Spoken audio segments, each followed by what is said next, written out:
after making the big screen safe for superheroes with a couple of excellent adventures a generation or two ago, DC has proven, with one Christopher Nolan-sized exception, to be fairly hit or miss in getting the magic up on screen. Welcome back to FilmShack. Today, we prepared for you the best DC movies of all time. Number 10. Constantine.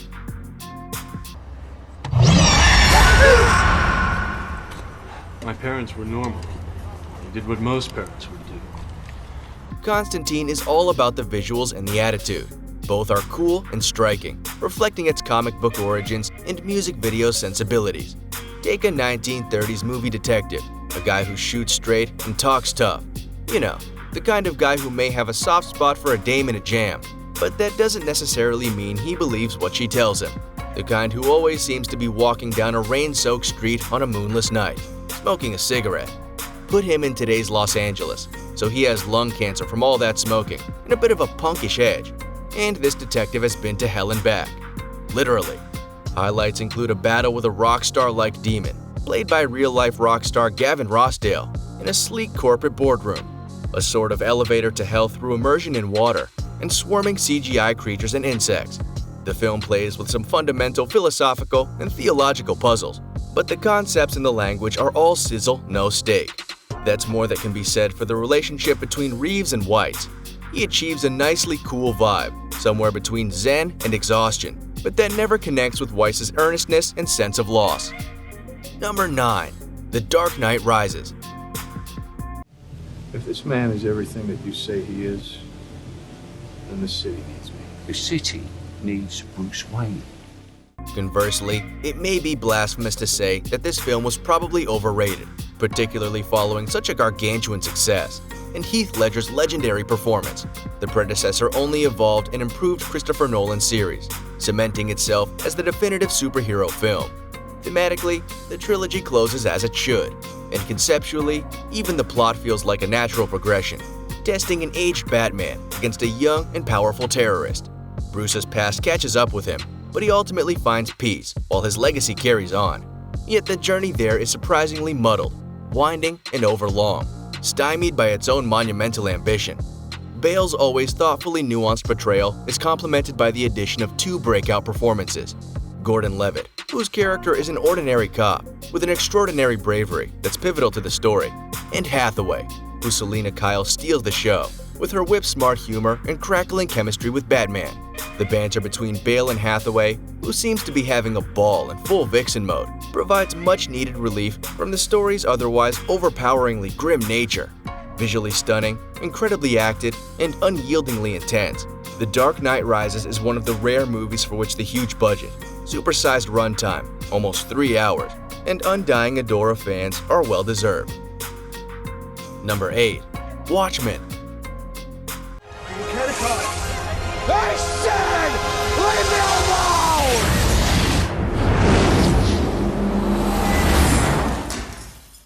alone! The big screen adaptation of Alan Moore and Dave Gibbons' revered graphic novel hews fairly closely to the written page, right down to the darkly beautiful world it renders. But that may be its biggest downfall, for no matter how respectful it is to the novel, save for a tweak here and there, including a simplification of the ending, WATCHMEN is curiously unenergetic. Much of it is told in flashback, and the plot moves from one backstory to the next. Plus, the dialogue falls flat. Lines like, "Here I am, spilling my guts to my arch-enemy," are best left on the page, and scenes meant to be climactic are decidedly not. That's not to say that director Zack Snyder didn't try. In fact, he amps up the fight sequences so much that they're martial arts movie-worthy, and even gratuitously violent. That's actually a departure. WATCHMEN is famously cerebral. The action isn't the point, and by focusing on the superheroes' battle prowess, the film undercuts the novel's attempt to humanize them. The cast is uneven. As Skeptor 2, Ackerman is wanting. She struggles to plumb the depths and pales in scenes that pair her with the deeply serious and not surprisingly first-rate Carter. But even he is outshined by Haley, whose continued success is heartening. It's good to see him cement the comeback he's achieved with Little Children. Haley's Little Children co-star Wilson is also fantastic. Perhaps because he, too, has opted for a palpably realistic performance, instead of the stylized one that Good unfortunately adopts. All of that said, WATCHMEN deserves to be watched. The special effects are impressive, the cinematography admirable. Just don't expect the same thrill that fans of the novel must have experienced when they first cracked open the book. Number 7. Batman: Mask of the Phantasm. Stay away. This is not your fight.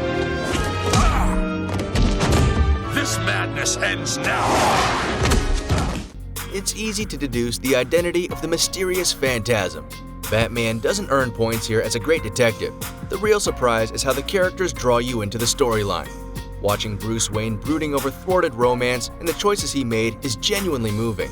This is definitely economy-style animation, but it's rendered with a nicely nostalgic Art Deco look. It works well in the exciting showdown in the Joker's lair, at the dystopian ruins of the Gotham City World's Fair, and while overshadowed by a flock of spectacular, live-action Batman movies, Mask of the Phantasm possesses an emotional nuance missing from the mega-budget Bat epics. The characters are richly developed, with intriguing relationships and morals, while constantly maintaining fun entertainment. The 90s aesthetic of animation has a special potency of personality and love that's rarely achieved. Further, the cast has also transcended the expectations of a Saturday morning cartoon. Kevin Conroy still returns to this beloved character today, and so often, even Mark Hamill of Star Wars is equally known for the Joker. Number 6. Batman. Don't kill me! Don't kill me, man! I'm not going to kill you. I want you to do me a favor. I want you to tell all your friends about me. What are you? I'm Batman. Keaton's casting as the muscular Bruce Wayne remains one of the most wrong-headed decisions in movie history. The talented supporting cast can't overcome the stiff dialogue, and while director Tim Burton is skilled at depicting the whimsical, the demented, even the nightmarish, if this movie is any indication, he has little talent for creating normal people or telling a logical story. Tim Burton's indelible signatures transformed Batman from Adam West's endearing fun into a darker version, at least for the time. Some elements of the film haven't dated especially well, such as Joker's extensive boombox dance. However, Burton's natural quirks are simply conducive to blend gothic nightmare and cartoonish wickedness. The performances are clearly iconic, particularly including Jack Nicholson's subdued mania. He is one of the few people that can sell insanity without losing a threatening bite, and Danny Elfman's music is more than enough for any critic to lose their crossed arms. This is a comic book world that earns its nostalgia and perpetual fandom. Number 5. Batman Begins.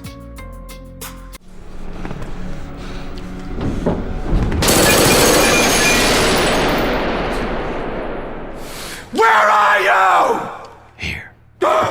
During the burgeoning years of the superhero craze, Nolan's determination to ground Batman in stern verisimilitude was a revelation. The X-Men films had taken themselves seriously enough, but this was another step altogether. While the voice Bruce puts on may not have aged well at all, everything else has. Nolan restored the detective skills to Batman's reputation, and the story is remarkably character-driven. A meditation on the different motivations for violence, this is smart and entertaining, with some harsh action scenes. Bruce is full of grit and fury in Batman Begins, as well as grim arrogance and a sense of comedy. Self-righteous, flagrantly emotional, as well as coldly rational, Batman's sense of mission aligns him with last good cop Lieutenant Gordon, Gary Oldman. It also means his methods aren't always so distinct from the criminals, but he is effective as deterrent in what Gordon calls escalation. Both villains and Batman can only do more. Number 4. Joker.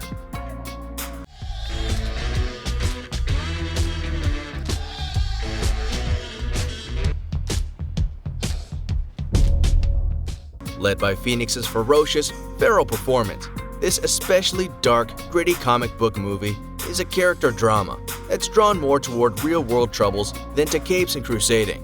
With Joker, director Todd Phillips sets aside his penchant for juvenile comedies like The Hangover and channels early Martin Scorsese, especially Taxi Driver and The King of Comedy. The film rages at the human condition and the darkness that may break a person to turn into a monster. Specifically, Phillips points the finger at the wealthy and powerful, who claim to want to help, but make it impossible for the downtrodden to pick themselves up. Phoenix embodies the utter despair of this situation, digging deep with a full-bodied performance, forever struggling to find hope but failing. Skeletal and dark-spirited, he moves his limbs like a balletic spider, either twining as if spinning a web or flailing and flapping like a manic cartoon character.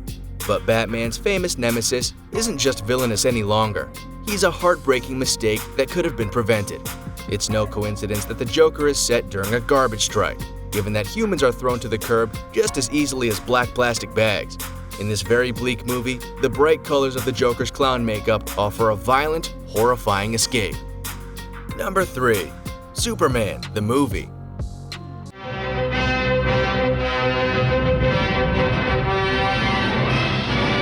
Hey, Jim! Whoa! Excuse me. That's a bad outfit! Christopher Reeve proves an ideal Superman, with just the right level of steadfast simplicity. But the producer's emphasis on the larger-than-life movie making, they won a Special Achievement Oscar for visual effects, results in a movie that drags in parts. The quartet of writers, who individually dreamt up the stories of The Godfather and Bonnie and Clyde, concocted an overlong spectacle that spends an inordinate amount of time recounting Superman's origin, then fragments into episodic crime-fighting vignettes. Younger viewers may not have the patience to wait through the first third of Superman the movie before getting a glimpse of Superman's famous costume, and the picture is more than half over before he begins fighting crime in Metropolis. Thus, the movie will appeal primarily to adults looking to relive their youth by watching a 1970s-style blockbuster. Number 2. V for Vendetta. My turn.